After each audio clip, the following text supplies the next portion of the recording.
If you're not in Glendale, Arizona, if you're not at Power and Light in Kansas City, Lawrence, Kansas is the place to be. The Kansas City Chiefs are back on top of the mountain. Chiefs Kingdom far and wide, you have yourself a world champion, and they will not be able to keep you off the streets tonight. First off, I want to address, I'm right by South Kansas Avenue, right by the Plaza Inn currently, and you can't see it right now, but right behind all these trees behind me, it's filled with embankments, trash, and even shopping carts that are rusted over that seemingly have been there for months, if not years. With Saturday's tragic death of a 4-year-old girl, the capital city has now tied its deadliest year on record. It wasn't too far from where I'm standing in the area of 19th Street and Naismith Drive near the KU Chabad House, a Jewish organization on campus where a student found a swastika. As you can see, a total loss. I'll step out of the way so you can see it better right here.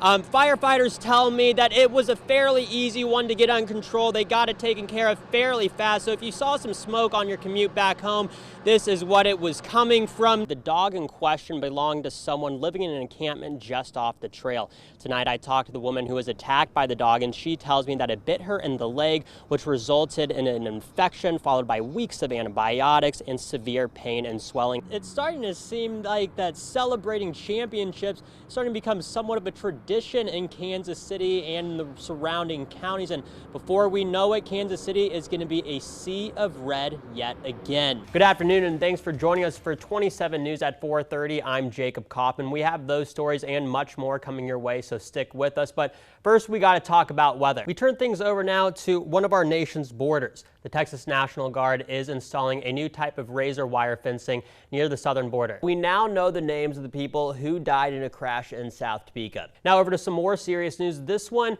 involving our nation's armed forces. Last night, fraternity brothers with Alpha Epsilon Pi at the University of Kansas were starting Rockathon, their biggest philanthropy event of the year in the heart of KU's campus. While many brothers were away from the house to start that 4-day event, the Israeli flag, which once flew high outside, was taken down and destroyed. His friends know him as Max Cooper, a KU freshman who found his love for music when he was just 3 years old. But his social media following know him as Mr. Piano Man. We got to back up real quick. Coach Tang giving out his number.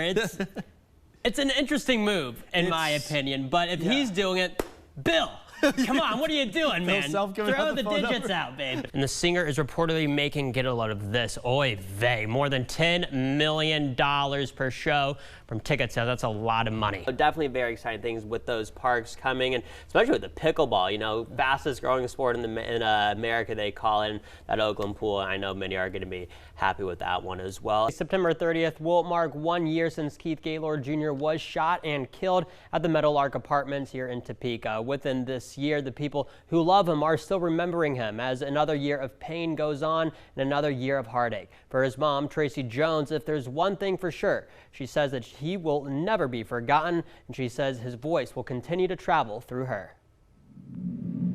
Keith Gaylord Jr. was known as Keithy by his friends and family. He was more than a son to Tracy Jones and his family. He's a brother, a nephew, an uncle, an entrepreneur. He's loved by so many who say he was taken too soon. Well, my son died, my child that I carried for 9 months, that I raised by myself for 23 years. When my son dies, yes, I died, but they just forgot to bury me. Nearly a year later, this case is still wide open, and today, frustration and heartache build for Jones and her family. I don't want my son to be a statistic. I'm his voice. He has no voice no more. I'm going to be my son's voice. And people out there know, you guys know who killed my son. You know this. And I'm pleading, I'm begging you to give me some closure. Police are still looking for who did this, a promise that was made to her when she lost her son. It will be a whole year, September 30th. This weekend. Detective Green, I have faith in him. He gave me a promise. He gave me a promise a year ago that he will solve this. But until the murder suspect is found, and well after that, Jones wants her son to be remembered for who he was and who he was going to be. Kind, loving, a big heart, the smile. I want his smile to be remembered because he had a smile and a twinkles in his eyes.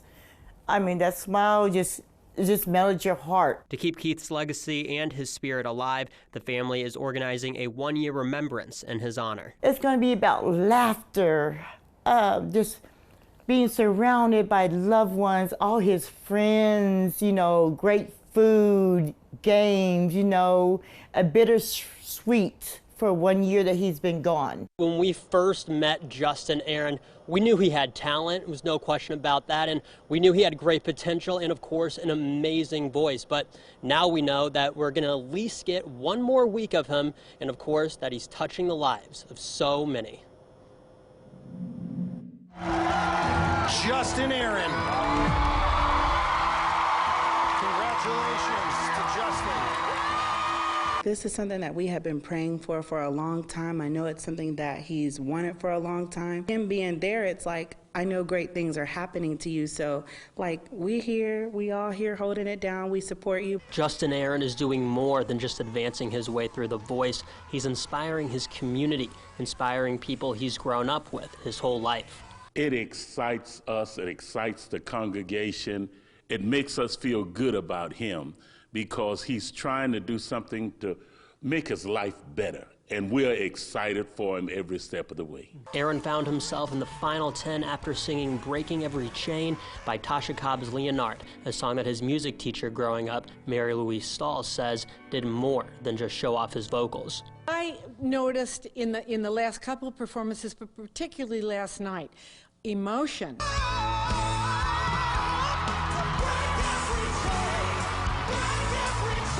That song just take it to another level.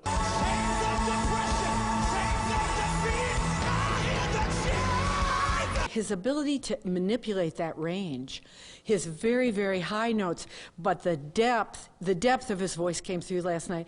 Also, you know, the depth of emotion. With the stellar performance, Aaron is leaving his peers in awe. Wow.